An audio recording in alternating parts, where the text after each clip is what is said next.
কারামুক্ত হলেন ৬৪ এইচএসসি পরীক্ষার্থী। শুক্রবার রাতে ঢাকায় ৩৫, চট্টগ্রামের ১৬, নরসিংদী, সাতক্ষীরা ও রংপুরে ১৩ জন মুক্তি পান। শনিবার ছাড়া পাবেন আরও ৭ জন। এর আগে শিক্ষা মন্ত্রণালয়ের উদ্যোগে তাদের জামিন দেয় আদালত। এতে সন্তুষ্টি জানিয়ে মামলা বাতিলের দাবি জানান স্বজনরা।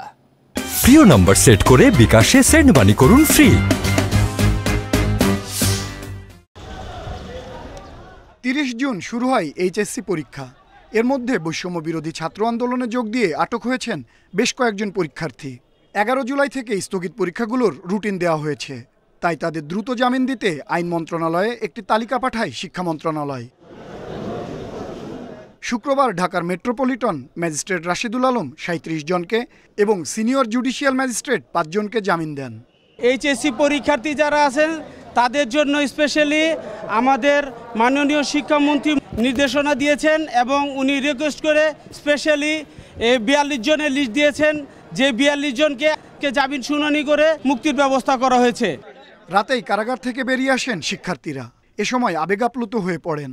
নির্যাতন করা হয় নাই, নর্মালি উঠে নিয়ে গেছে, বিকজ আমরা স্টুডেন্ট ছিলাম, এর জন্য নিয়ে গেছিল। তো এখন আমাদের পরীক্ষা দেওয়ার সুযোগ করে দেওয়া হয়েছে, সরকার আমাদের রায় দিছে, আমরা সবাই খুশি, আমরা সবাই খুশি। চার্জশিটে যাতে যেভাবে হোক আমাদের ছেলেদের নাম কাটা হয়, ওদের জন্য কোনো হয়রানি না হয় বা ওদের জন্য ওই হাজিরা দিতে না হয়, আমরা এরকম কিছু চাই। জামিন পেয়েছেন সাতক্ষীরার কেবি কলেজ ও সরকারি কলেজের ৬ এইচএসসি পরীক্ষার্থী। ভবিষ্যতের দিকে তাকিয়ে এসব মামলা থেকে সন্তানদের অব্যাহতি চান স্বজনরা।